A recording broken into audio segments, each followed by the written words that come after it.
एक संत की कहानी। हेलो नमस्कार साथियों, मेरी यूट्यूब चैनल में आपका स्वागत है। आज हम बात करेंगे एक संत के बारे में। नगर में राजकन्या का विवाह था। मंगल के बाजे बज रहे थे। उसी नगर में एक सिद्ध महात्मा रहते थे। महात्मा बाजों की आवाज़ सुनकर दरबार में गए। राजा से यह मालूम होने पर कि राजकन्या का विवाह है। उन्होंने कन्या को देखना चाहा। राजा ने कन्या को बुलाया। राजकन्या ने आकर महात्मा के चरणों में प्रणाम किया। महात्मा ने न मालूम किस अभिप्राय से उसको नक्सिक देखकर राजा से कहा, इस कन्या का हमसे विवाह कर दो। राजा तो सुनते ही सहम गया। राजा बुद्धिमान था। महल में जाकर एक जोड़ी बहुमूल्य मोती लाया। मोती का आकार मुर्गी के अंडे जितना था और उसने शरद पूर्णिमा के चंद्रमा की ज्योति झिटक रही थी। राजा ने नम्रता से कहा, भगवान, हमारे कुल की रीति है, जो इस तरह के 108 मोतियों का हार कन्या को देता है, उसी से हम कन्या का विवाह करते हैं। महात्मा ने निर्विकार चित्त से पर उत्साह से कहा, हाँ हाँ, तुम्हारी कुल की प्रथा तो पूरी होनी ही चाहिए। यह दोनों मोती के दाने मुझे दे दो।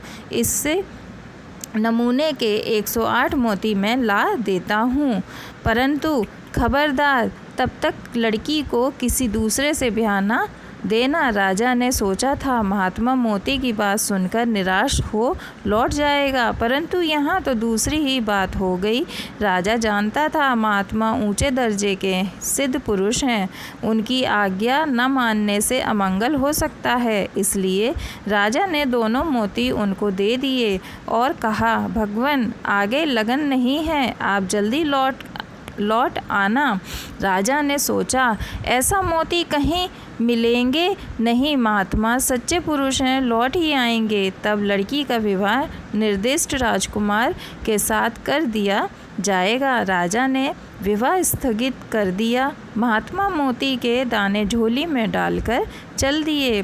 3 दिन हो गए। महात्मा समुद्र के किनारे बैठे कमंडल भर समुद्र का जल बाहर उलीच रहे हैं। उन्हें खाना पाना सोना कुछ भी स्मरण नहीं है। न थकावट है, न विषाद है, न निराश है, न विराम है। एक लगन से कार्य चल रहा है।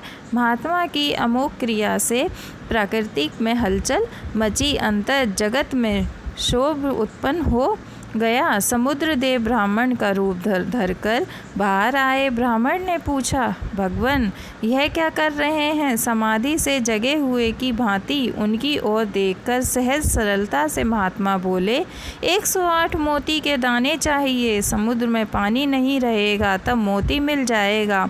ब्राह्मण बने समुद्र देव ने कहा, समुद्र क्या इस तरह से और इतनी जल्दी बिना पानी का हो जाएगा?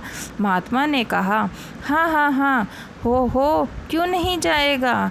पानी तो उलीझ ही रहे हैं। 2 दिन आगे पीछे होगा, अपने को कौन सी जल्दी पड़ी है? ब्राह्मण बोला, अगर समुद्र आपको मोती दे दे तो? महात्मा बोले, तो फिर क्या हमारा समुद्र से कोई बैर थोड़ी ही है जो हम उसे बिना पानी का बनाएंगे? ब्राह्मण रूपी समुद्र बोला, अच्छा तो यह लीजिए। समुद्र की एक तरंग आई और मोतियों का ढेर लगा गया।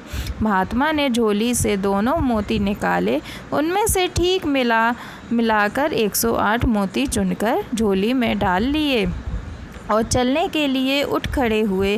ब्राह्मण वेशधारी समुद्र ने कहा, भगवान, कुछ मोती और ले जाइए ना। महात्मा बोले, हमें संग्रह थोड़े ही करने हैं, जितनी ज़रूरत थी उतने ले लिए, अब हम व्यर्थ बोझ क्यों ढोएं? महात्मा ने आकर राजा को बुलाया और पहले के 2 दाने समेत 108 मुर्गी के अंडे जैसे चांद से चमकते मोती के दाने राजा के सामने रख दिए।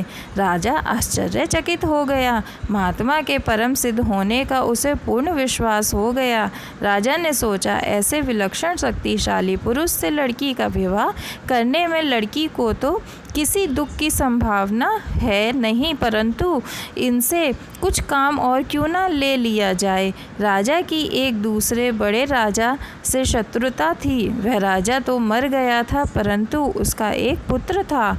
उसने सोचा, शत्रु का बीज भी अच्छा नहीं, महात्मा के हाथों में यह कांटा भी दूर हो जाए तो अच्छा है। यह सोचकर राजा ने कहा, भगवान, मोती तो बड़े अच्छे आप ले आए, एक काम और है। अमुक राज्य के राजकुमार का सिर आने पर लड़की का विवाह होगा, ऐसा प्रण है। अतएव यदि हो सके तो आप इसके लिए चेष्ट करें। महात्मा ने कहा, अरे इसमें कौन सी बड़ी बात है, अभी जाता हूँ। महात्मा जी उस राज्य में गए, राजमाता से मिले। राजमाता ने महात्मा का नाम सुन रखा था, इसलिए उसने महात्मा की बड़ी अच्छी आवभगत की। महात्मा बोले, माई, हम तो एक काम से आए हैं, तुम्हारे कुमार का हमें सिर चाहिए। हमने एक राजा से कहा था, अपनी कन्या का विवाह हमसे कर दो। उसने कहा है कि अमुक राजकुमार का सिर ला देंगे तब विवाह होगा, अतः तुम हमें अपने लड़के का सिर दे दो। इकलौता लड़का था और वही राज्य का अधिकारी था। महात्मा के वचन सुनकर राजमाता के तो प्राण ही सूख गए, परंतु हृदय में श्रद्धा थी। उसको विश्वास था कि सच्चे महात्मा से किसी का कोई अकल्याणे किलम तो सिर ही मांगा था। हम तो पूरा ही ले जाते हैं, फिर सिर उतार कर हमें क्या करना है। राजमाता बोली, भगवान, इसे मैं आपके हाथों में सौंप रही हूँ। महात्मा बोले, हाँ हाँ, भगवान सब मंगल करेगा। राजकुमार को लेकर महात्मा अपनी नगरी में लौटे और राजमहल में जाकर बोले, लो यह समूचा राजकुमार, अब पहले विवाह करो। खबरदार, जब तक विवाह न हो तो लड़के को छूना मत। राजा ने आनंद मगन होकर कहा, ठीक है भगवान, ऐसा ही होगा। महात्मा ने कहा, तो बस अब देर न करो। विवाह मंडप रचा हुआ था ही चौकी बिछाई गई। महात्मा दूल्हा बने, कन्या आई। कन्या को महात्मा जी ने एक बार फिर नक्सिक देखा। अकस्मात महात्मा बोल उठे, अरे उस राजकुमार को तो यहाँ बुलाओ। राजकुमार बुलाया गया। महात्मा ने उसे कन्या के बगल में खड़ा कर दिया। फिर दोनों को एक बार नक्सिक देखकर बोले, भाई जोड़ी तो यही सुंदर है। राजा, बस अब इस राजकुमार से राजकुमारी का विवाह कर दो। खबरदार, जो जरा भी ची चपट की। राजा मना नहीं कर सका। राजकुमारी का विवाह शत्रु राजकुमार से हो गया। महात्मा विचित्र आचरण का रहस्य अब राजा की समझ में आया। राजा का मन पलट गया, शत्रु मित्र हो गया। महात्मा अपनी कुटिया पर जाकर पहले की तरह धुनी तापने लगे। इस कहानी से यह मालूम हो गया कि संत पुरुष की क्रियाएं किसी अज्ञात उद्देश्य से बड़ी विलक्षण हुआ करती हैं। उनकी क्रियाओं से उनकी स्थिति का पता लगाना बहुत ही कठिन होता है। तथापि आजकल के ज़माने में जहाँ लोग नाना प्रकार से ठगे जा रहे हैं, विशेष सावधानी रखना ही उत्तम है। श्रद्धा और सेवा करके सत्संग करना चाहिए और जिन संत पुरुष के संग से अपने में देवी संपदा की वृद्धि, भगवान की औचित वितृतियों का प्रभाव, शांति और आनंद की वृद्धि प्रतीत हो, उन्हीं को संत मानकर उनसे विशेष लाभ उठाना चाहिए।